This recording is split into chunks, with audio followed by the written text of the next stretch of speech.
Arabidopsis थैलियाना एक ऐसा plant है जिसमें फ्लावर को समझाया गया है कि फ्लावर कैसे बनता है।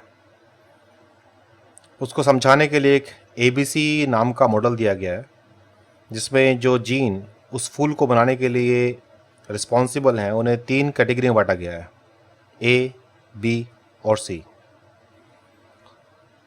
इस फूल में जो भाग आते हैं पार्ट्स, उन पार्ट्स को अगर हम बाहर से अंदर की तरफ देखें तो ये पार्ट्स सेपल्स जो हरे रंग के पार्ट होते हैं, पेटल्स जो कलर्ड होते हैं, अरेबिडोप्सिस में इनका रंग सफ़ेद होता है, स्टेमन जो कि प्लांट का फ्लावर का मेल रिप्रोडक्टिव पार्ट है, और कार्पल जो कि फीमेल रिप्रोडक्टिव ऑर्गन है।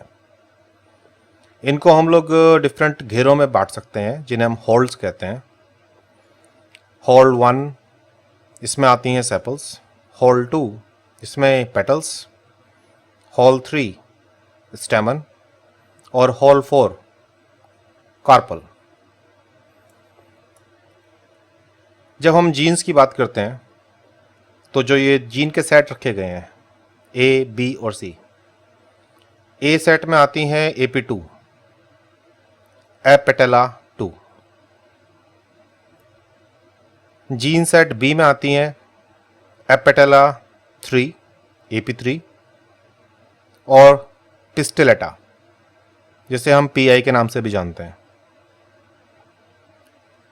जीन सेट सी में एक जीन आती है जिसे हम अगेमस के नाम से जानते हैं, AG।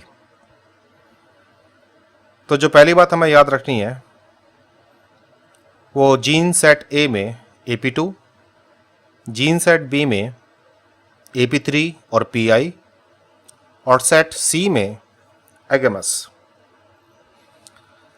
Normal Arabidopsis flower development में अगर केवल होल्ड 1 में जीन ए एक्सप्रेस करती हैं तो सेपल बनती हैं, जबकि होल्ड 2 में 2 जीन की कैटेगरी एक साथ एक्सप्रेस करती हैं, ए और बी, और वो दोनों मिलकर के पेटल बनाती हैं। होल्ड 3 में 2 जीन की कैटेगरी एक साथ एक्सप्रेस करती हैं, बी और सी, और दोनों मिलकर के स्टेमन बनाती हैं, जबकि होल्ड 4 में केवल जीन सी एक्सप्रेस करती हैं जो कार्पल बनाती हैं।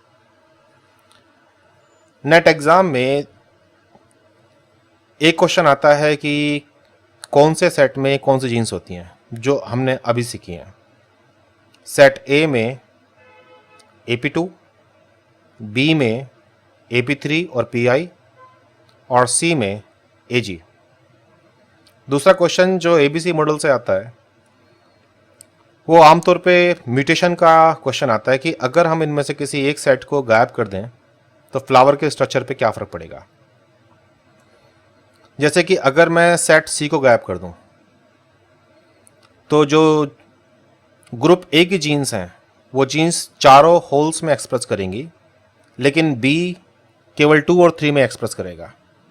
तो सही मायने मुझे होल 1 और होल 4 में केवल जीन ए का इफेक्ट देखने को मिलेगा, मतलब होल 1 और होल 4 में सेपल्स बनेंगे, जबकि होल 3 और होल 2 में पेटल्स जनरेट होंगी क्योंकि वहाँ ए और बी दोनों जीन अवेलेबल हैं। दूसरे एक्सपेरिमेंट में अगर हम लोग जीन ए गायब कर दें तो जीन सी चारों होल्स में एक्सप्रेस करेंगी। होल 1 और 2 में केवल सी का इफेक्ट देखने को मिलेगा, मतलब केवल कार्पल बनेंगे, जबकि होल 2 और होल 3 में बी और सी दोनों देखने को मिलेंगी, मतलब दोनों ही जगह पर स्टेमन क्रिएट होंगे। तीसरे एक्सपेरिमेंट में अगर हम लोग जीन कैटेगरी बी गायब कर दें तो मुझे होल्ड 1 और होल्ड 2 में केवल ए एक्सप्रेस होती हुई दिखाई देंगी, जबकि होल्ड 3 और होल्ड 4 में केवल सी एक्सप्रेस करेंगी, और अकेली ए जीन केवल सेपल्स बनाती है, अकेली सी जीन्स केवल कार्पल बनाती है।